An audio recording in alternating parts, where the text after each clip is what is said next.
There are more than 3,700 DPIT recognized startups in West Bengal, and today we're going to be looking at the top 10, starting with one that you're probably familiar with. It's a household name across India, Wow Momo. So Wow Momo is from the capital city of West Bengal, Kolkata, and Startup Link ranked Kolkata as the 9th best startup ecosystem in India. And there are a number of reasons for this, but one of them is the city's incubator. So IIM Kolkata has an innovation park, then there's also NASSCOM's startup warehouse, which alone has incubated more than 200 startups in the state. Now, coming back to Wow Momo, it's not technically a startup anymore because the company was founded all the way back in 2008, but we thought it was worth mentioning because it's so well known. So back in 2008, two college friends, Sagar Daryani and Binod Homagai, decided to turn their shared passion for momos into a business venture. But how do you turn momos into a viable business with so much competition? Because there are momo stands in pretty much every locality of every major city across India, and they're selling momos for very affordable prices. Well, the answer, as you can probably imagine, isn't to undercut that competition, because Wow Momo actually sells their momos at between 3 to 4x the normal price of momos. So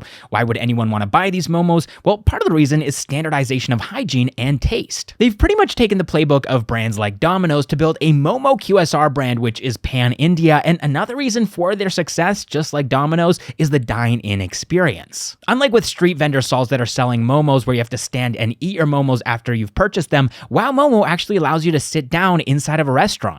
And while their momos are definitely more expensive than street momos, a meal at Wow Momo is typically more affordable than most QSR restaurants, making it an affordable restaurant experience for consumers on a tighter budget. They opened their first kiosk in Kolkata with just 30,000 rupees, and today Wow Momo is selling momos worth 440 crore rupees from more than 800 outlets across India. Okay, so the next startup from Kolkata is one that you might recognize from season 1 of Shark Tank India, and that's Rare Planet. The idea for this business came to Ranodeep Saha from his personal struggles. To fund his education, Ranodeep and his family used to paint kulhads. And even though they dedicated so much effort to decorating these kulhads, selling them was difficult. And this is a problem that almost every Indian handicraft artisan faces. And so Ranodeep, along with Vijay Kumar, started Rare Planet in 2015 to end this problem. How did they do it? Well, Rare Planet gives work to 25,000 artisans by getting them to make handmade crockery items like terracotta mugs, studio pottery, and copper glasses. And they use their e-commerce platform to sell these items globally at a premium price. When Rare Planet was featured on Shark Tank India, they were doing sales of 75 lakh rupees every single month, but a year after the episode aired, that number had more than 5x to 4 crore rupees. Moving on to the next startup in this list, we have one in the AI space, Mihup. So unlike countries like the United States or the United Kingdom, where a majority of the population speaks English,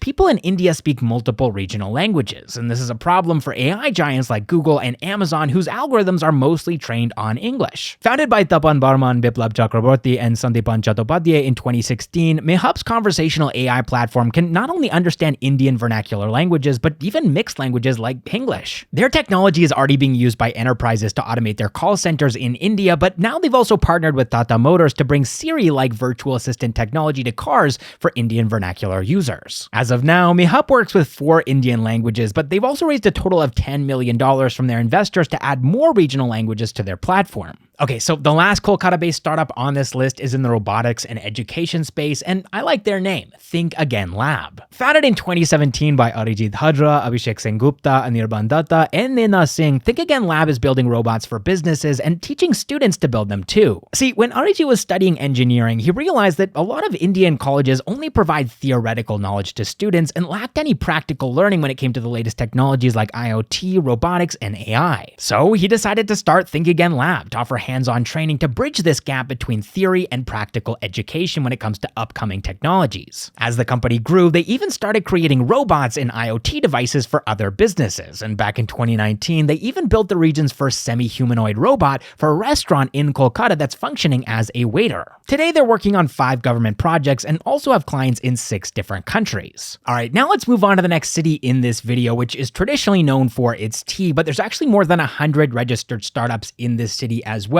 I'm of course talking about Darjeeling, and the first startup that I want to talk about from Darjeeling is called Darjinc. Now, technically, Prashantsa Gurung had registered her company Darjinc back in 2016 with just a vague idea of building something locally, but it wasn't until 2019 that she had saved up enough money to launch a range of locally produced products like pickles. Then though, 2020 came, and with it the COVID-19 pandemic, and Prashantsa had used up all of her money, and her business was basically dead. And it was in those desperate times that she decided to borrow 1,000 rupees from her mother to start a hyper-local delivery service called Jhola. And Jhola was only supposed to be a stopgap, a way for her to quickly make some money, but it ended up being a big part of her business. Soon enough, she launched an e-commerce platform called Baazar selling locally produced products, but even that wasn't enough for Prashantsa. She went on to launch an incubator called DEN, which stands for Darjeeling Entrepreneurial Network, and through DEN, she's helping other businesses to come online, sell their products through Darjinc, and even providing them with mentorship. While Darjinc only brought in 11 lakh rupees in revenue in FY23, her startup is promoting entrepreneurship in Darjeeling, mentoring 25 startups in the region, and they're having a massive impact. Okay, the next startup on this list is capitalizing on something that I mentioned earlier, the fact that Darjeeling is known for its tea, but the thing is, there aren't actually a lot of companies in Darjeeling that are exporting tea to the rest of the world. See, India is the world's second largest tea producer and third largest exporter, and so in 2013, Kaushal Dugar decided to build a brand around this called Teabox, along with his wife, Prachi Jain, and his friend, Gopal Upadhyay. Coming from a family of tea business entrepreneurs, Kaushal knew that the tea supply chain in India was totally broken. Once the tea is produced, it's sold to an exporter, that exporter sells it to an importer, then it reaches a wholesaler and then a distributor, and by the time it gets to the consumer, it's already been 12 months. And so the first order of business for Kaushal and his co-founders was to cut that time down to just a couple of days. He built a cold supply chain for tea to keep it fresh and removed the middlemen by selling it directly to consumers online, and by 2021, Teabox was making 90 crore rupees in revenue by selling Indian tea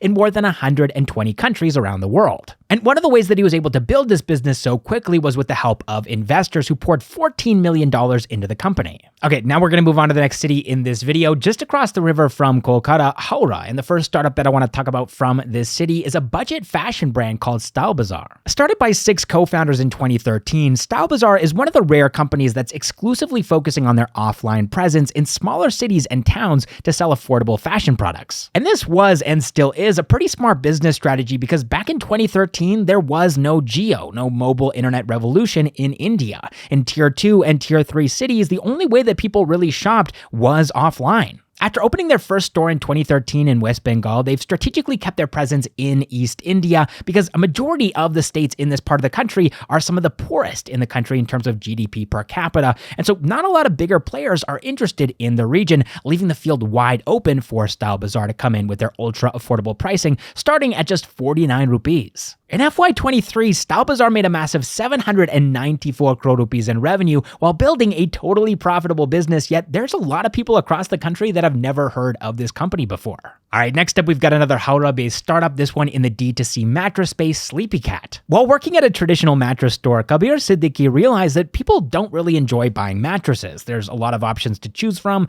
the prices are really high, and shipping these mattresses is a challenge. And so to solve all these problems, in 2017, Kabir started Sleepycat as a D2C brand where he figured out a way to compress mattresses into a box right at the factory and ship it directly to consumers, which of course significantly reduced the cost of the mattress. Also, unlike most mattress companies which sell way too many different kinds of mattresses to their customers, Sleepycat offers a limited, simple selection to choose from, making the buying process simpler and more enjoyable. That being said though, a lot of people do actually just want to go to a store and lie down physically on a mattress to see what it feels like, and so Kabir knew that selling mattresses online was going to be a challenge for this reason. Because of this, they offer a 100-day return policy so that if their customers don't like the mattress, maybe it's just not a good fit for them or they don't like the way that it feels, they can return it and buy a new one. In FY22, the company sold mattresses worth 50 crore rupees, and so far, they've raised 39 crore rupees from their investors to expand their product line and also include other sleep products like pillows and bed sheets. Okay, now we're going to move over to another city, Durgapur, and the startup that I want to talk about from this city is Toolsvilla.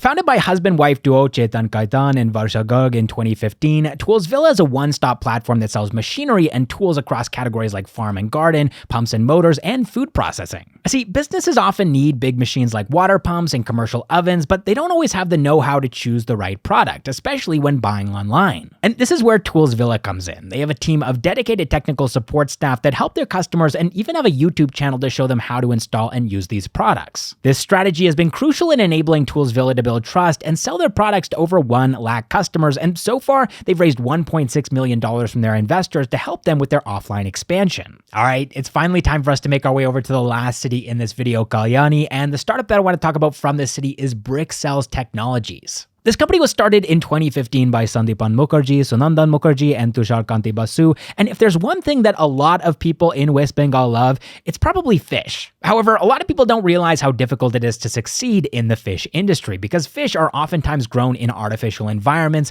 Fish farmers face challenges like underdeveloped fish and high mortality rates due to lack of nutrients and polluted water, and so Brickcells Technologies is addressing these issues by offering a range of products. These products include nutrient-rich fish feed, vitamin supplements, and humic acid solutions to purify water and reduce ammonia content. So far, their products have already benefited more than 1,000 fish farmers in India, and with 1.4 crore fish farmers in the country, they have a huge market to capture, for which they've actually raised funding from IIM Calcutta's Innovation Park. All right, that's it for this video. I really hope you enjoyed. If you're from West Bengal, then definitely leave a comment down below and let me know which of these startups was your favorite. And also, if you want to check out our video on the top 10 startups from Bihar, then check that one out up here. All right, see you in the next one.